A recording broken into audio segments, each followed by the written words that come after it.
दुख देने से क्या होता है? कृष्ण कहते हैं, तुम सोचते हो तुमने किसी को दुख दिया और बात वहीं समाप्त हो गई, पर ऐसा नहीं होता। दुख कभी एक दिशा में नहीं चलता, वो लौट कर आता है।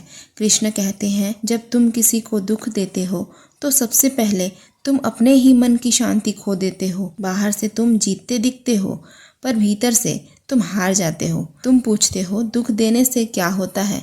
तो सुनो, जिस हृदय को तुम चोट पहुंचाते हो वो हृदय चुप हो सकता है, पर खाली नहीं होता। वह एक सीख जन्म लेती है और हर सीख कर्म बन जाती है। कृष्ण कहते हैं, मैं किसी को तुरंत दंड नहीं देता, मैं उसे उसके कर्मों के साथ जीने देता हूँ। जो दूसरों को दुख देता है वो धीरे धीरे अपने ही स्वभाव से दुखी होने लगता है। कभी ध्यान देना, जो बहुत कड़वा बोलता है, जो बार बार अपमान करता है, वो भीतर से सबसे अधिक अशांत होता है। ये संयोग नहीं है, ये कर्म का फल है। कृष्ण कहते हैं, दुख देने से तुम बड़े नहीं बनते, तुम ऊंचे नहीं उठते, तुम बस अपने हृदय को और भारी बना लेते हो। कभी किसी का भरोसा तोड़कर देखो, वो भरोसा तुम्हारे जीवन से शांति बनकर निकल जाता है और फिर तुम शांति को बाहर ढूंढते रहते हो।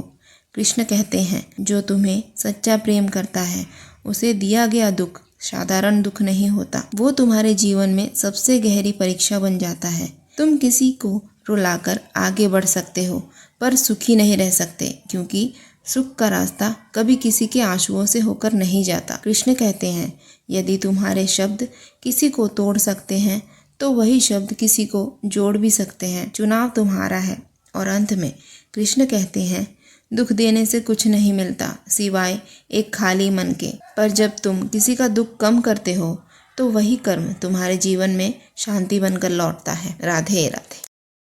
अगर ये वीडियो आपको पसंद आई है तो इस वीडियो को एक लाइक करें, किसी अपने के साथ शेयर करें और चैनल को ज़रूर सब्सक्राइब करें।